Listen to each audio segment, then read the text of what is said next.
추석 명절을 맞이하여 영광교회 모든 가족들에게 주님이 주시는 은혜와 평강과 감사가 충만한 열매로 나타나기를 주님의 이름으로 간절히 축원합니다.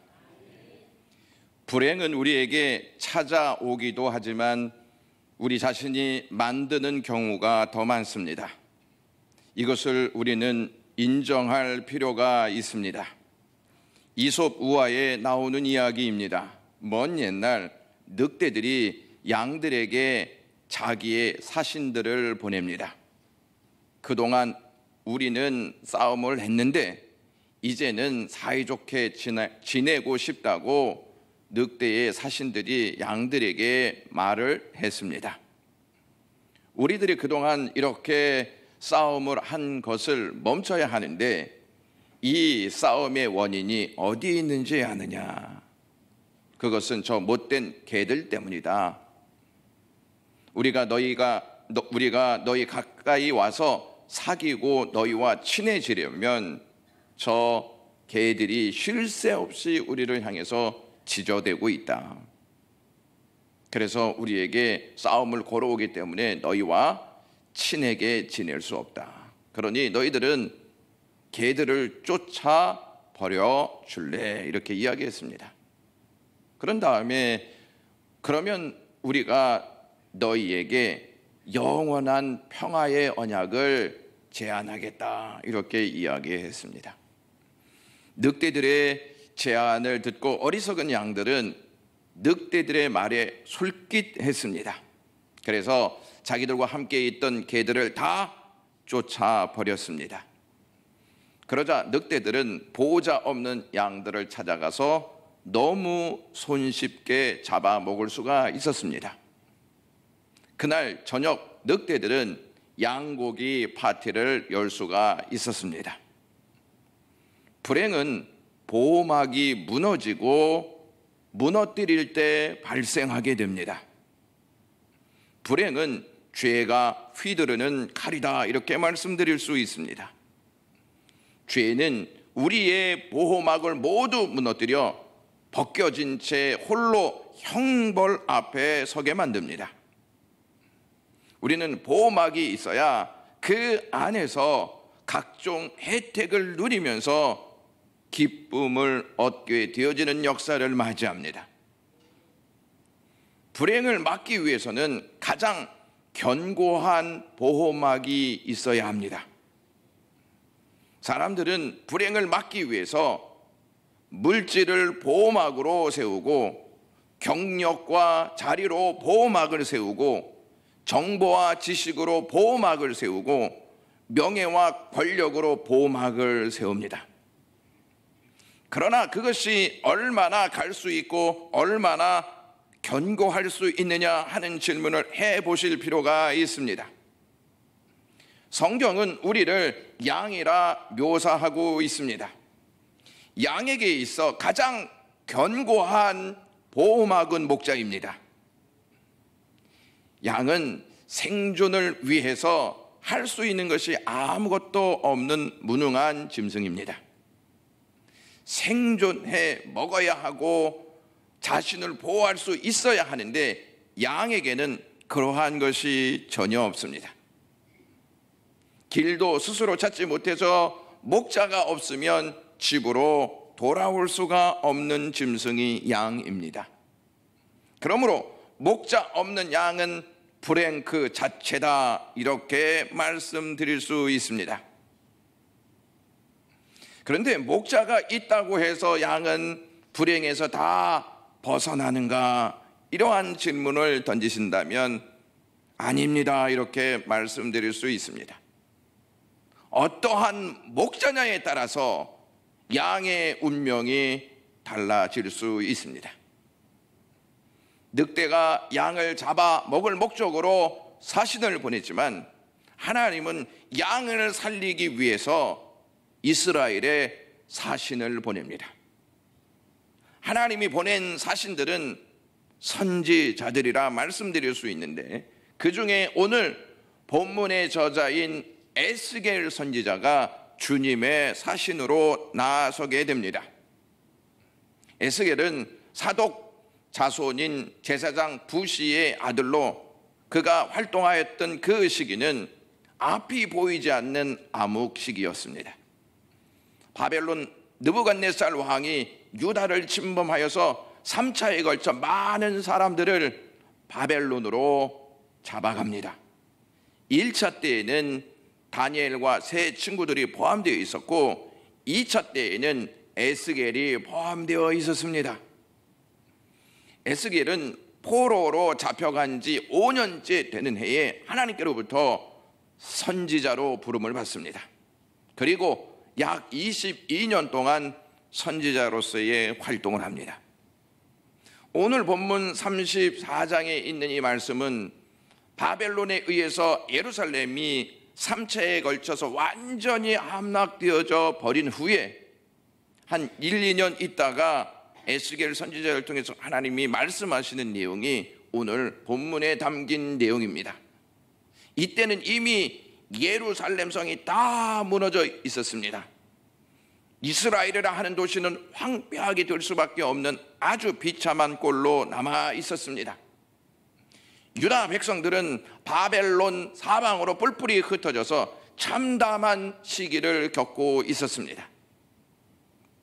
하나님께서 많은 선지자들을 보내셔서 그렇게 정신을 차리라고 회개하라고 경고하였지만 그들은 하나님의 말씀을 건성으로 듣고 회개하지 않다가 그러한 불행을 자초하게 되었습니다. 하나님께서는 이스라엘이 그렇게까지 된 데에는 무엇보다 백성들의 목자인 왕들의 책임이 있다고 말씀하십니다. 당시에 왕들을 가르쳐서 목자라고 불렀습니다. 이것은 고대 근동의 표현 방식이었습니다. 그들은 양떼를 먹이지 않고 돌보지 않았기 때문에 양떼들이 뿔뿔이 흩어져서 방황하게 되었다는 사실입니다. 그러한 상황을 하나님은 5절과 8절에 목자가 없기 때문이라고 말씀하셨습니다. 목자가 없다는 말씀은 목자다운 목자가 없다는 의미입니다. 하나님께서 왕들을 이스라엘의 목자로 세우신 것은 하나님의 양들을 잘 돌보라고 위임하신 것인데, 왕들은 하나님의 백성을 자신의 소유로 삼고 자신을 위한 도구로 여겼습니다. 양들의 보호막이 되어야 할 목자들이 양들을 자신의 보호막으로 삼고 이용했습니다. 그래서 하나님은 목자들을 심판하시겠다, 이러한 선언을 20절에서 하고 계십니다. 에스겔 34장은 목자들에 대한 심판이 담겨져 있고 양들인 이스라엘 백성들을 회복시키시겠다 하시는 메시지가 담겨져 있습니다. 이스라엘에 대한 회복을 22절에 하나님께서 이렇게 말씀하십니다.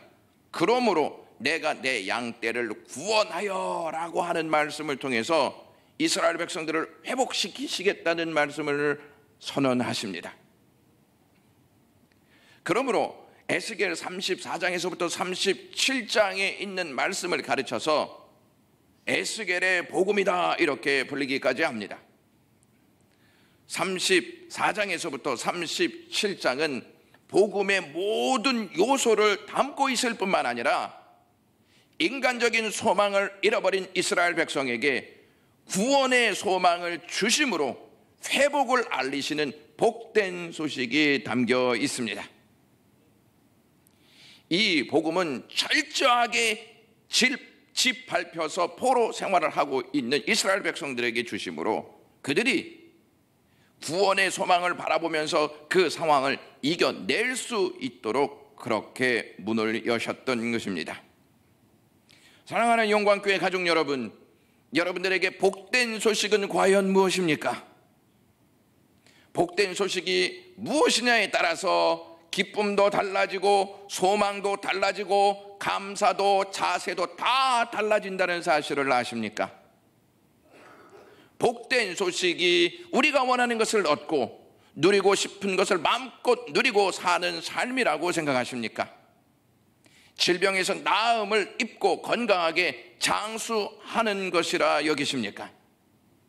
남들이 함부로 할 수 없는 자리에 올라 대우받고 사는 삶이 복된 소식이라고 여기십니까? 그것들과는 비교할 수 없는 복이 우리에게 있습니다. 하나님이 은혜로 주신 구원입니다. 구원은 악한 통치자 아래 신음하다가 선한 목자이신 하나님의 통치 아래 들어오는 것을 말합니다. 구원의 복된 소식보다 더 큰 복은 없습니다. 그러므로 우리에게는 기쁨과 감사 그리고 소망이 구원에 맞춰서 하나님께 올려져야 할 줄로 믿습니다.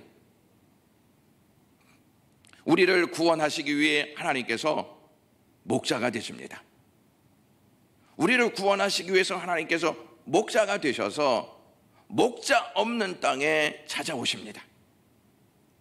15절 말씀 보시면 내가 친히 내 양의 목자가 되어 이렇게 말씀하시고 24절에 나 여호와는 그들의 하나님이 되고 이렇게 말씀하십니다. 하나님이 우리의 목자가 되고 우리의 하나님이 되신다는 말씀은 과연 무슨 뜻일까요? 하나님은 우리와 거리를 두고 멀리서 팔짱 끼고 지켜보시는 하나님이 아니라 목자가 되어 우리와 함께 하시겠다 하시는 말씀입니다. 30절 말씀 보시면 그들이 내가 여호와 그들의 하나님이며 그들과 함께 있는 줄 알고 그들 곧 이스라엘 족속이 내 백성인 줄 알리라. 나 여호와의 말씀이라 이렇게 말씀합니다. 그들과 함께 있는 줄 알게 하겠다 이렇게 말씀하십니다. 이 팔레스타인 이 지역의 목자들이 양을 칠 때 그냥 방목하지 아니하였습니다. 양들을 목자들이 이끌고 다녔습니다. 그래서 목자들은 하루 종일 양들과 지내고 때로는 밤을 새워가면서 양들과 함께 지냈습니다. 그렇기 때문에 목자들은 양들과 아주 친밀한 관계를 유지하면서 지냈습니다. 지식으로 아는 것과 관계로 아는 것 중에 어떠한 것이 더 오래 갈 것이라고 생각하십니까? 당연히 관계적으로 아는 것이 훨씬 더 오래 갑니다. 그리스도를 위해서라면 자신의 재산뿐만 아니라 목숨까지도 아낌없이 드리고자 했던 독일의 진센도르프라는 선교사는 이렇게 말했습니다. 더 만족스럽고 오래 가는 것은 지식적 알미 아니라 관계적 알미다. 이러한 말을 했습니다. 하나님은 우리를 지식적으로만 아시는 분이 아니고 관계를 통해서 우리와 함께 하심으로 아시는 분이십니다. 함께 하지 않으면 관계는 오래 가지 못할 뿐만 아니라 깊고 정확하게 알 수 없습니다. 하나님께서 목자가 되시기 위해서 이 땅에 오셨을 때에는 그만한 대가를 톡톡히 치루어야 한다는 사실을 알고 있었습니다. 하나님께서 목자가 되시기 위해서 이 땅에 오셨을 때에는 하늘의 영광 보좌를 버리시고 인간의 몸을 입고 이 땅에 오셔야 했습니다. 하늘 영광 보좌를 버리는 것이 여러분들에게는 쉽다고 생각하십니까? 하늘 영광 보좌만이 아니라 자기 자신까지 버리셔야 했습니다. 저와 여러분들은 귀중한 것일수록 버리지 못하고 꽉 움켜쥐고 그것을 보면서 살아갑니다. 그 중에 가장 버리지 못하는 것이 있는데 그것이 무엇인지 아십니까? 자존심입니다. 우리는 다른 것보다 자존심을 내려놓은 것을 가장 불편해합니다. 아직도 우리는 자존심을 버리지 못해 하나님께 헌신하지 못하는 일들이 많이 있습니다. 자리에 대한 자존심, 명예에 대한 자존심, 경력에 대한 자존심, 공로에 대한 자존심, 나이에 대한 자존심을 내려놓지 못하고 있습니다. 왜냐하면 그 자존심을 내려놓는 순간 우리는 아무것도 아닌 존재가 된다는 생각을 하기 때문입니다. 그래서 끝까지 지켜내야 하는 것이 무엇보다도 자존심이라고 생각합니다. 사실 공동체의 분열과 분쟁을 조장하는 그 밑바탕에는 가장 견고히 자리 잡고 있는 것이 있습니다. 그것은 자존심입니다. 우리는 자존심 하나도 내려놓기가 그렇게 힘든데 예수님은 하늘 영광 보좌를 버리시고 자신까지 모두 버리신 채 우리의 목자가 되시기 위하여 이 땅에 찾아오셨습니다.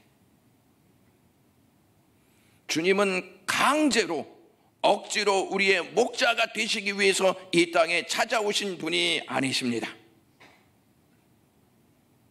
양인 우리를 기뻐하셨기 때문에 자원하심으로 찾아오셨습니다. 스바냐 3장 17절 말씀에 그가 너로 말미암아 기쁨을 이기지 못하시며 너를 잠잠히 사랑하시며 너로 말미암아 즐거이 부르시며 기뻐하시리라 하리라, 이렇게 말씀하십니다. 그냥 기뻐하시는 정도가 아니라 기쁨을 감추지 못하실 정도로 기뻐하신다고 말씀하십니다. 저와 여러분들은 우리 자신도 우리 스스로를 기쁜 존재라고 여기지 못하고 살아갈 때가 너무나 많이 있습니다. 단점이 너무 많아서 기뻐할 수 없다. 무거운 짐에 눌려서 고통스럽게 살아가는 내 자신을 보면서 기뻐하지 못하는 경우도 많이 있습니다. 용서보다는 늘 가슴에 미움을 품고 있는 나 자신을 보면서 기뻐하지 못할 때도 많이 있습니다. 가면을 쓴 채 웃기도 하고 비난의 칼로 남들에게 상처를 주는 우리 자신을 보면서 기뻐하지 못하는 일도 많이 있습니다. 하나님을 믿는다고 하지만 믿는 자답게 살지 못하는 우리 자신을 보고 기뻐하지 못하는 경우도 있습니다. 그러한 우리의 모습을 보고 우리는 애통할 때가 있습니다. 우리는 우리의 실상이 들통날까 봐,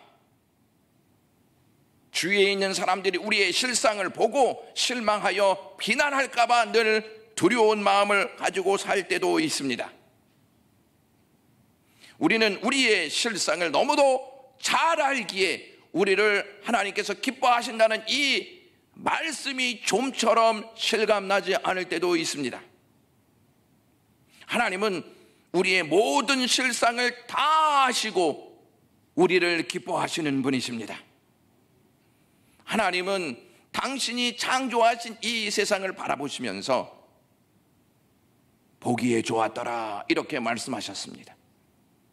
그러나 양들인 우리를 바라보실 때에는 그 크고 무한한 자신의 가슴을 억제하지 못한 채 기쁨이 마구 솟구친다는 말씀을 스바냐 선지자를 통해서 우리에게 하고 계십니다.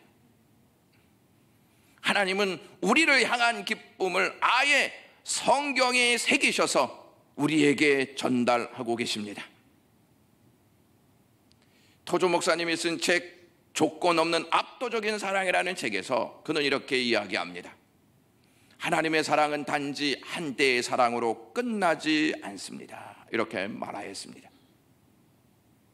주님의 기쁨은 한때의 기쁨으로 끝나지 않습니다. 그래서 우리는 우리를 기뻐하시는 목자가 필요하다는 사실입니다. 하나님은 우리를 얼마나 기뻐하셨으면 하늘의 영광 보좌를 버리시고 자기 자신까지 버리시면서까지 이 땅에 찾아오셨냐 하는 것입니다. 이것을 여러분들은 생각하시면서 삶을 살아가고 계십니까? 나를 위해서 영광 보좌를 버리시고 자신까지 버리시면서 나를 기뻐하신 주님이 나에게 오셨다, 이것이 얼마나 복된 소식인가, 이것을 생각하시면서 사시냐 하는 것입니다. 주님은 양인 우리를 회복시키시려고 버리실 수 있는 것을 다 버리시고 우리에게 찾아오셨습니다. 그래도 우리의 목자 되신 주님으로 만족하실 수 없습니까? 다윗은 시편 23편 3절에 내 영혼을 소생시키시고 자기의 이름을 위하여 의의 길로 인도하시는도다 이렇게 고백했습니다. 여기에서 소생이라는 말은 회복이라는 뜻을 가지고 있습니다. 이것을 잘 대변해 주는 내용이 룻기서입니다. 룻이라는 모함 여인은 남편을 여의고 불행만을 안고 시어머니 나오미와 함께 유대 베들레헴으로 옵니다. 유대 베들레헴으로 와서 보아스를 만나게 되어집니다. 보아스라고 하는 이 이름의 뜻은 그 안에 힘과 능력이라는 뜻을 가지고 있는 사람이었습니다. 보아스는 불행한 모함 여인 룻과 결혼하여서 그가 가진 힘과 능력으로 룻의 불행을 벗기고 복된 여인이 되게 만들어 주었습니다. 보아스는 룻의 보호자가 되어서 룻을 회복시키는 아름답고 복된 능력 있는 사람이 되었습니다. 보아스 없는 룻은 오아시스 없는 사막과 같습니다. 보아스 있는 룻은 사막의 오아시스가 됩니다. 보아스는 장차 구원자로 우리에게 오실 예수 그리스도를 보여주고 있는 그림입니다. 예수님이 이스라엘에 오셨을 당시에 에스겔 34장 역시 그와 비슷한 맥락을 갖고 있습니다. 이스라엘은 로마의 정치적 폭력 아래서 고통을 당하고 있었고 그 고통 때문에 신음하면서 눈물을 흘리는 삶을 살고 있었습니다. 당시 나름 목자라고 자부하였던 바리새인들, 종교 지도자들은 백성들을 돌보지 않았습니다. 백성들 위에 군림하면서 자기들의 기득권 수호에만 몰두하였습니다. 이 모든 상황을 그리스도께서 다 보시고 아시고 있었습니다. 그래서 이 모든 것을 아셨던 주님이 이러한 말씀을 하십니다. 목자 없는 양 같음으로 불쌍히 여기, 목자 없는 양으로 그들을 바라보시면서 불쌍히 여기셨다는 말씀을 마가복음 6장 34절에 하십니다. 23절 말씀에 하나님이 세우실 한 목자는 예수 그리스도이십니다. 둘을 세우지 않았습니다. 한 분을 세우셨습니다. 하나님이 세우신 한 목자는 에스겔 34장에서 언급한 거짓 목자와 달리 큼투성이인 제자들을 찾아가시고 가난하고 병든 자들, 죄인들을 찾아가셨습니다. 왕들이 찾지 아니하였던 양들을 예수님은 찾아가셨습니다. 예수님은 그들을 잃어버린 양으로 여기시고 찾아가셔서 그들을 안고 돌아오셨습니다. 거짓 목자들은 양에게 좋은 것을 주지 않았습니다. 그러나 하나님이 세우신 한 목자 예수 그리스도는 양을 먹이되 좋은 꼴로 먹이시고 좋은 우리에 누이시고 좋은 땅을 일으키셔서 양들을 그 땅 가운데 세우시는 분이 되셨습니다. 왕들과는 달리 주님은 친히 양의 목자가 되셔서 좋은 것들을 먹이시고 좋은 것에 누이시고 좋은 땅을 얻게 하셨습니다. 예수님께서 요한복음 10장 10절에 이러한 말씀을 하십니다. 내가 온 것은 양으로 생명을 얻게 하고 더 풍성히 얻게 하려는 것이다, 이렇게 말씀하십니다. 주님은 말씀하신 대로 양들이 상하고 찢기고 병들고 흩어졌을 때에 구원하여 주시고 생명의 꼴을 풍성히 먹이셨습니다. 양과 목자의 다른 점이 있다는 거 아십니까? 양과 목자의 다른 점은 사랑의 대상이 다릅니다. 양은 자기를 사랑하고 목자는 양을 사랑합니다. 양은 자기 배를 채우기 위해 살지만 목자는 양의 배를 채우기 위해 삽니다. 목자가 푸른 초장으로 양을 인도하는 것은 자신을 위함이 아니라 양을 위함이기 때문입니다. 양은 자기 목을 죽이기 위해서 목자를 따르지만 목자는 양의 목을 죽이기 위해서 앞서서 그 길을 인도합니다.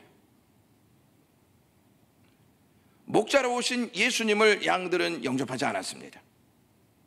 요한복음 1장 11절 말씀 보시면 자기 땅에 오매 자기 백성이 영접하지 아니하였으나 이렇게 말합니다. 자기 백성이 영접하지 않았습니다. 이러한 상황에서 예수님은 양들을 버리셨던 것이 아니고 어떻게 대우하셨는지 아십니까? 누가복음 15장 2절 말씀에 바리새인과 서기관들이 수군거려 이르되 이 사람이 죄인을 영접하고 음식을 같이 먹는다 하더라 이렇게 말합니다. 선한 목자로 오신 예수님은 십자가에 달려 돌아가시기 전 제자들에게 이러한 약속을 하십니다. 요한복음 14장 3절 말씀입니다. 가서 너희를 위하여 거처를 예비하면 내가 다시 와서 너희를 내게로 영접하여 나 있는 곳에 너희도 있게 하리라. 이 땅의 모든 왕들은 백성들이 자신을 영접하도록 만들었습니다. 그러나 하나님이 세우신 한 목자 예수 그리스도는 양인 우리를 영접하셨습니다. 왕들은 백성들이 왕을 섬기게 만들었지만 예수님은 양들을 섬기시는 분이 되셨습니다. 이것을 우리에게 적용시키자면 우리가 주님을 영접한 것이 아니라 주님이 우리를 영접하신 것입니다. 백성으로 자신을 영접하게 한 왕들은 다 실패해서 나라가 풍비박산이 되고 말았습니다. 하지만 하나님이 세우신 한 목자 예수 그리스도는 왕들을 영접하시고 구원하심으로 화평의 나라 즉 샬롬의 나라가 되게 하셨습니다. 이 나라는 잠깐의 나라가 아니라 영원한 나라입니다. 화평의 나라는 주님이 십자가에서 죽음으로 죄값을 지불하신 대가로 우리에게 주신 나라입니다. 이것이 그들의 하나님이 되시고 이스라엘은 하나님의 백성이 될 것이다 하는 약속의 의미입니다. 죄로 말미암아 벌거진 채 홀로 형벌 앞에 서 있던 우리에게 주님은 보호막이 되어 주시려고 목자로 이 땅에 오셨습니다. 사람들은 목자로 오신 주님을 어떻게 대하였습니까? 늑대가 사신을 보내 양을 지키는 개를 내쫓으라고 제안하였던 것처럼 사람들은 어두움 권세의 사신인 이스라엘 종교 지도자들과 이방의 권력자들을 앞세워서 주님을 십자가에 달려 죽게 만들었습니다.